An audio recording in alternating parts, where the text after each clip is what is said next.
سلام. امروز میخوام درباره یه چیزی حرف بزنم که شاید خودت هم دنبالش باشی. اینکه چطور میشه از 10 تا شنا توی یک ست برسیم به بالای 80 تا شنا، اونم فقط توی چند هفته. واقعیت اینه که هر کسی میتونه بهش برسه، حتی تو. فقط باید بدونی چطور تمرین کنی. بذار مستقیم برم سر اصل موضوع. بیشتر آدما فکر میکنن برای رسیدن به تعداد بالا باید بدنشون گنده تر بشه. ولی نه، واقعیت اینه که بخش زیادی از این مسیر قدرت عضله نیست، قدرت سیستم عصبیه.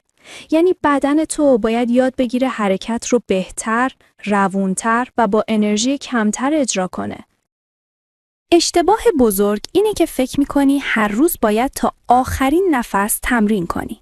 وقتی تو هر بار تا خستگی کامل میری، بدنت فرصت یادگیری پیدا نمیکنه. تو باید همیشه 2-3 تا تکرار قبل از اینکه منفجر شی وایسی، جایی که سیستم عصبی بهترین یادگیری رو انجام میده. اما بهترین روش همون روشیه که خیلی‌ها حتی اسمش رو هم نشنیدن.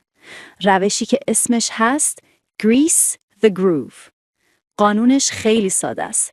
هر روز چند بار شنا میزنی، اما خیلی کم. مثلا اگر حداکثرت 10 تاست، هر بار فقط 3 تا شنا بزن. ولی این کار رو 8 تا 10 بار تو روز تکرار کن. نه خسته میشی، نه بدنت میسوزه، اما به جاش سیستم عصبیت کم کم استاد این حرکت میشه. اینجوریه که همه چیز تغییر میکنه. هفته یک بارم یک ست کامل بزن. فقط یک بار. این ست باعث میشه بدنت بفهمه قرار سطحش رو بالاتر ببره. البته باید بگم خواب و تغذیه و حتی نحوه تنفست هم مهمه. اگه خوابت کم باشه، آب نخوری یا همیشه خسته باشی، هیچ کدوم از چیزهایی که گفتم جواب نمیده. بدنت وقتی پیشرفت میکنه که تو هم بهش اجازه بدی.